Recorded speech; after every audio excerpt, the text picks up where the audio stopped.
नमस्कार मित्रमैत्रिणींनो. विकृती आणि प्रकृती ह्या दोन्हीही गोष्टींमध्ये फरक आहे.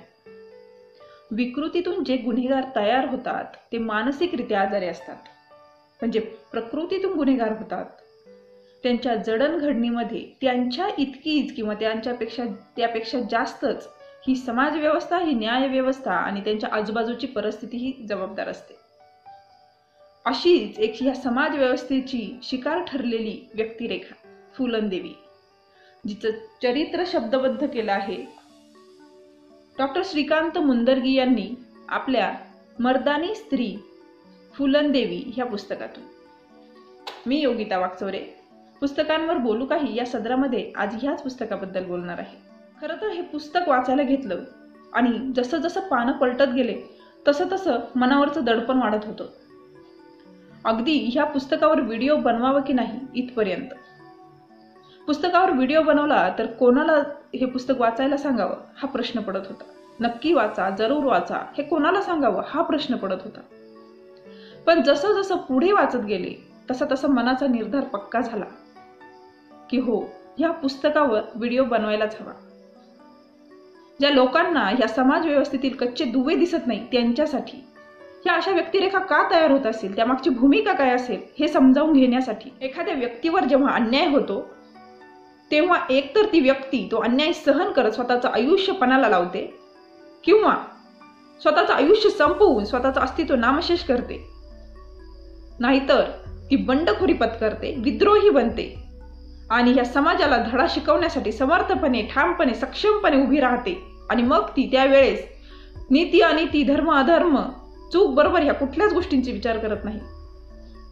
हे पुस्तक वाचल्यावर तुम्हाला इथे हेही समजेल. हे पुस्तक म्हणजे फुलनदेवीचं चरित्र.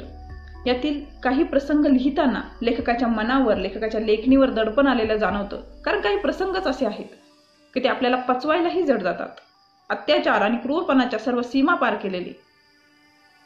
पण तरीही डॉक्टर श्रीकांत मुंदर्गी यांनी हे शिवधनुष्य समर्थपणे पेललं असं मला वाटतं. इतकं भडक, क्रूर, निर्दयी, निष्ठुर आणि तितकंच हळवं असं चरित्र कागदावर मांडणं म्हणजे दिव्यच. आणि ते सक्षमपणे लेखकाने सार्थ केलं असं म्हणावं लागेल. ज्या वयात मुलींच्या हाती बाहुली, भातुकलीची खेळणी असावी त्या वयामध्ये हिच्या हातात बंदूक येते. त्या समाजाने तिच्यावर असे काही आघात केले की ती अक्षरशः पेटून उठते. बुहान गावाला जाळून एका चौथाऱ्यावर 20 लोकांची क्रूरपणे हत्या करते आणि ह्या प्रसंगानंतर ती आंतरराष्ट्रीय स्तरावर प्रकाशझोतात येते. इतकी क्रूर हत्या, इतकी क्रूर कृत्य ती का करत असावी? कोण होते हे 20 जण? ज्या फुलंची फुलराणी व्हावी त्या डाकू फुलनदेवी कशी होते हा संपूर्ण जीवन प्रवास तुम्हाला या पुस्तकातून समजेल. पुरुषी अहंकाराची, ह्या समाज व्यवस्थेची, न्याय व्यवस्थेची बळी ठरलेली फुलन ही एकटीच आहे का? मला वाटतं नाही. कारण चंबळचा इतिहास सांगतो 1900च्या शतकामध्ये अनेक स्त्रियांना डाकू, दरोडेखोर ही पदवी मिळाली. ती त्यांच्या इच्छेने नाही, तर या समाजाने त्यांच्या पुढे जगण्यासाठी दुसरा पर्यायच ठेवला नाही म्हणून. अशा अनेक स्त्रियांचा उल्लेख तुम्हाला ह्या पुस्तकात दिसेल. अल्पवयीन मुलांनी हे पुस्तक वाचू नये. त्यासोबतच जे कमजोर मनाचे लोक आहेत त्यांनीही हे पुस्तक वाचू नये. पण हो, ज्यांना ह्या शासकीय व्यवस्थेचा भाग व्हायचा आहे किंवा जे ह्या शासकीय व्यवस्थेचा भाग आहे त्यांनी हे पुस्तक जरूर वाचावं. जे समाजसेवक आहे, समाज सुधारक आहेत किंवा ज्यांना असं वाटतंय की ह्या समाजामध्ये काहीतरी बदल घडावा त्यांनी हे पुस्तक जरूर वाचावं. आणि अशा लोकांनी हे पुस्तक नक्कीच वाचावं ज्यांना ह्या समाज व्यवस्थेमध्ये उणिवा जाणवत नाहीत, कुठल्याच गोष्टीची कमी आहे असं त्यांना भासत नाही. अशा लोकांनी हे पुस्तक जरूर वाचावं. हे पुस्तक वाचावं यासाठी की पुन्हा अशी फुलनदेवी तयार होऊ नये म्हणून.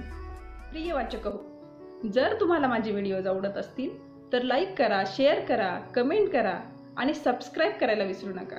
आणि त्यासोबतच बाजूचे बेल आयकॉन दाबायला अजिबात विसरू नका. धन्यवाद.